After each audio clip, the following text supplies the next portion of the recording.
did a really good job in this trekking, which Salcantay trek is considered one of the hardest trekking in Cusco. All right, it's like 85 kilometers. Right, it's the double of Inca Trail. You should feel proud. Right, it's the double of Inca Trail. Right. So my friends, as you know, right now we are at 2,400 meters above the sea level, right? Machu Picchu are that high, right? And Huayna Picchu, which is that mountain, is at 2,700 meters above the sea level, right? I showed you yesterday that the Machu Picchu mountain, right? Which the altitude of that place is 3,050 meters above the sea level. So you will climb that mountain, right?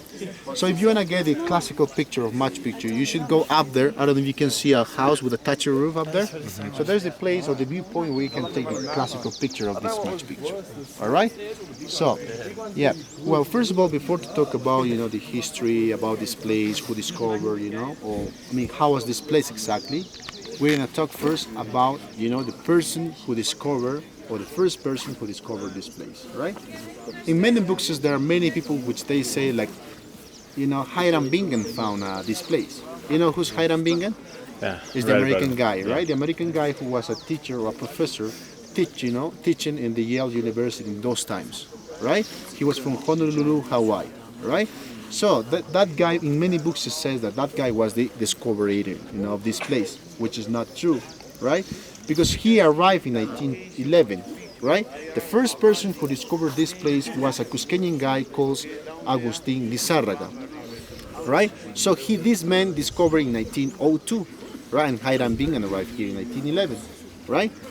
So the way how Hiram Bingham, or why is important Bingham of this place, right, is because he found this place, right? But he studied this place, he cleaned this place, right? And he showed this place to the world, right? Which was that in 1911, right? So how does he knew about this place? First of all, he was traveling around South America, because he was a professor teaching biology and geology, about South America. So that was the reason that he touched, South America, right? Which in 1911, he had like a friend that he was another professor that he was teaching, in the local university, right, in Cusco.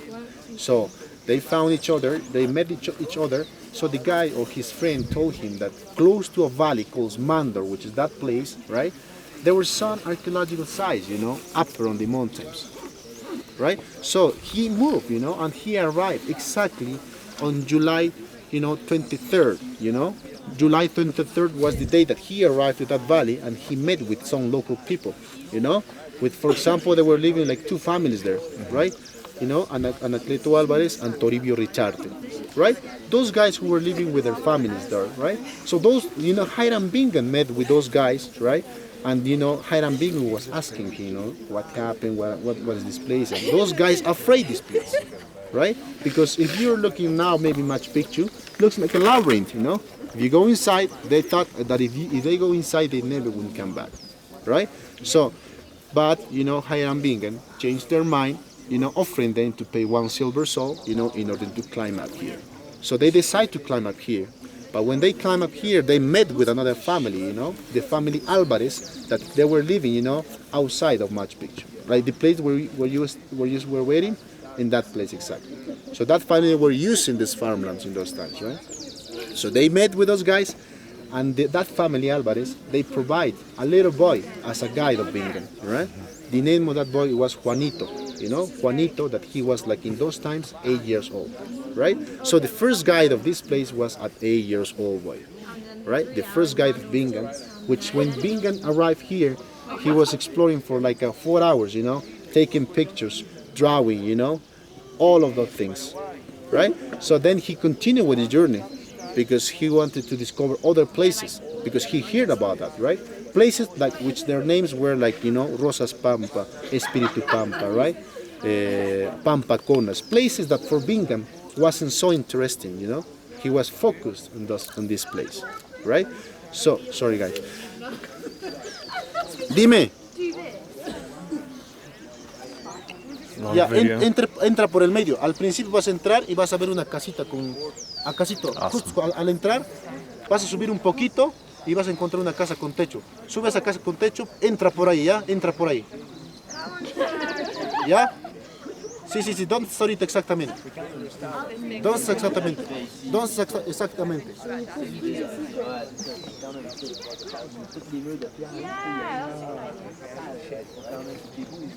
Alright?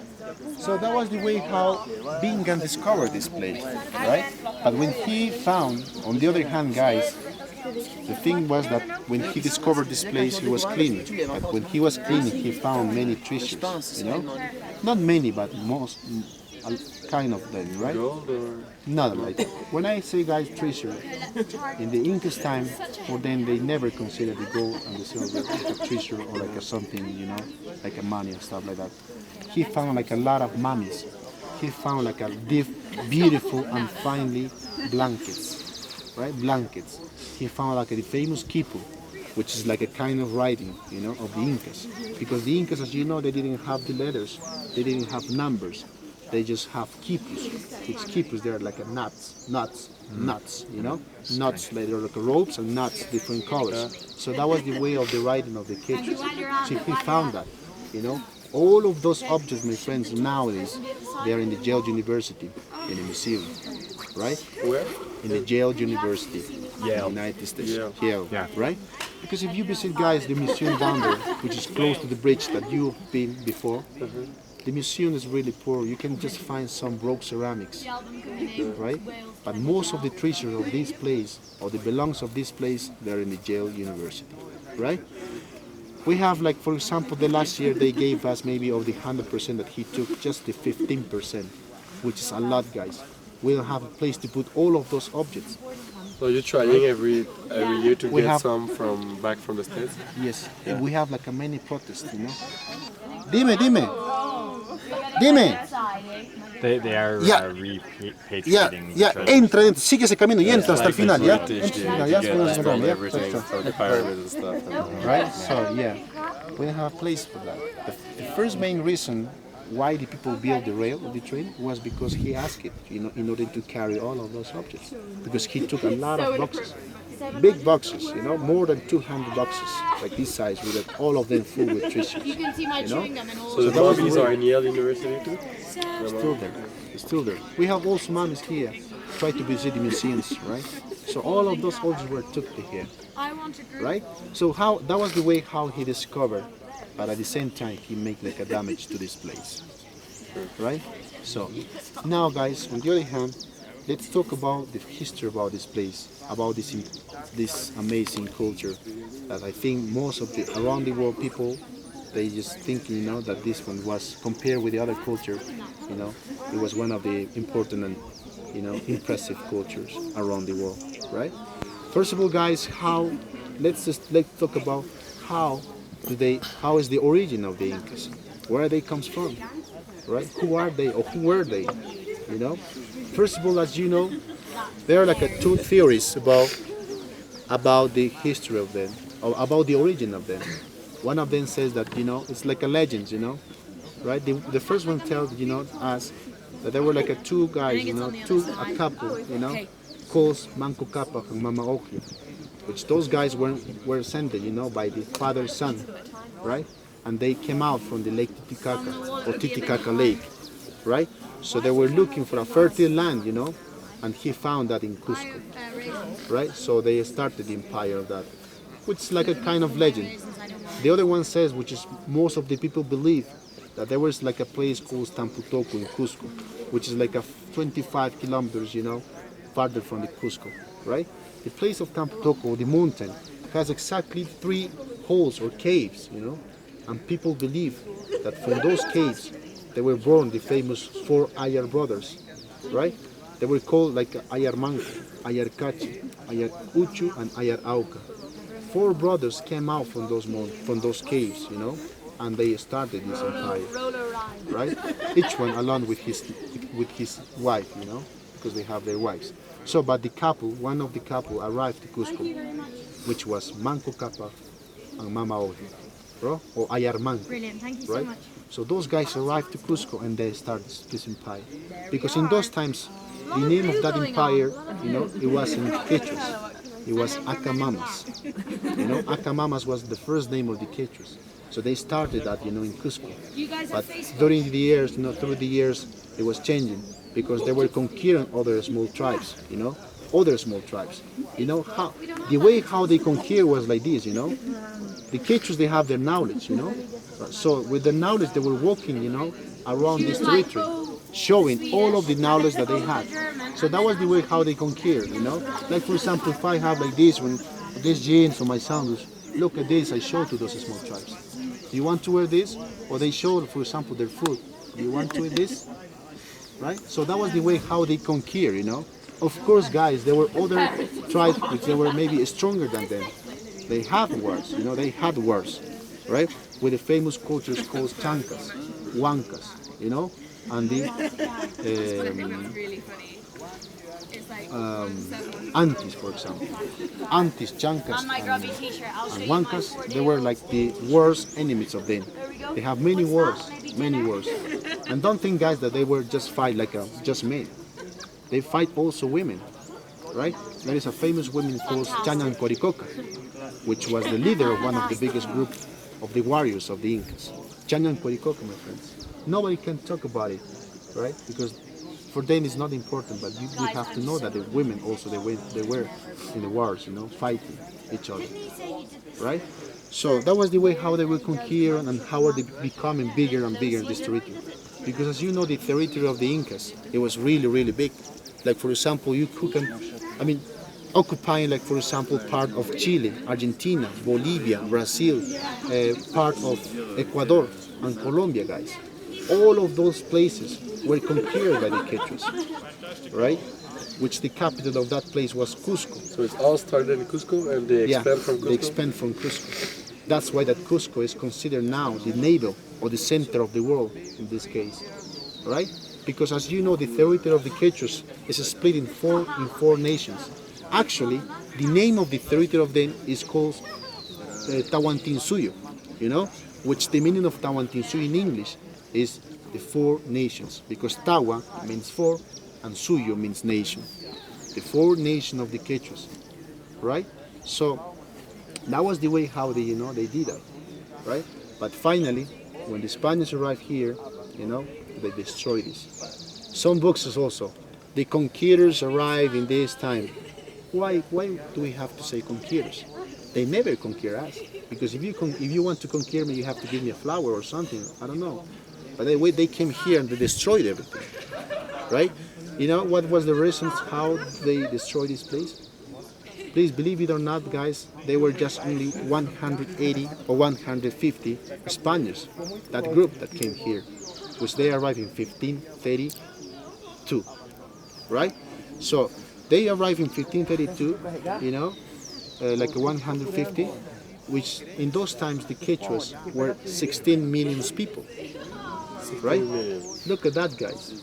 Look at that. It's really impressive how those people, were destroyed or were destroyed by the Spaniards. 150 or 100, or let's say 200 with 16 million people. That's a big question, right? Which I will tell you now, guys.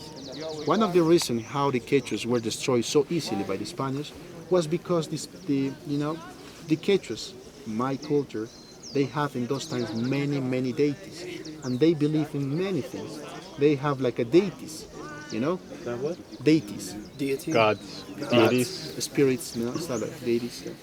So those guys, they were like, and also considered as a god, because the Quechus, they have like a kind of legends, that someday the god of them will arrive by ship from the sea, the same way that the Spaniards did.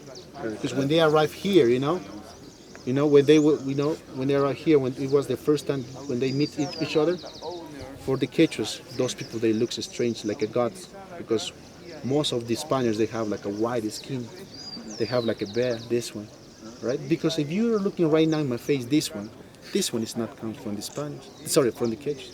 This is from the Spanish, right? So those guys, they came here. They were wearing like a fire weapons, which the Quechus, they didn't know. They brought, the horses, which for them they're considered as a huge deers, right? Like for example, there's a famous Inca king, right? His name is Atahualpa. when he saw, the horse and the Spanish riding that, he thought that, they were like a single beam, able to split in two, right? So they consider us a gods. When they consider us a gods, guys, all of them, they welcome them, the Quechuas welcome to the Spaniards. They show their palaces, they show their towns, cities, all of those places. So they show all their wealth and all the things they had. But the big question is, guys, they show all of those things, but what about those places that are completely destroyed now? They are ruins. You can see just remains of them. But what about this place? The big question is, why nobody talk about Machu Picchu? Which until now, that question, nobody can answer for sure.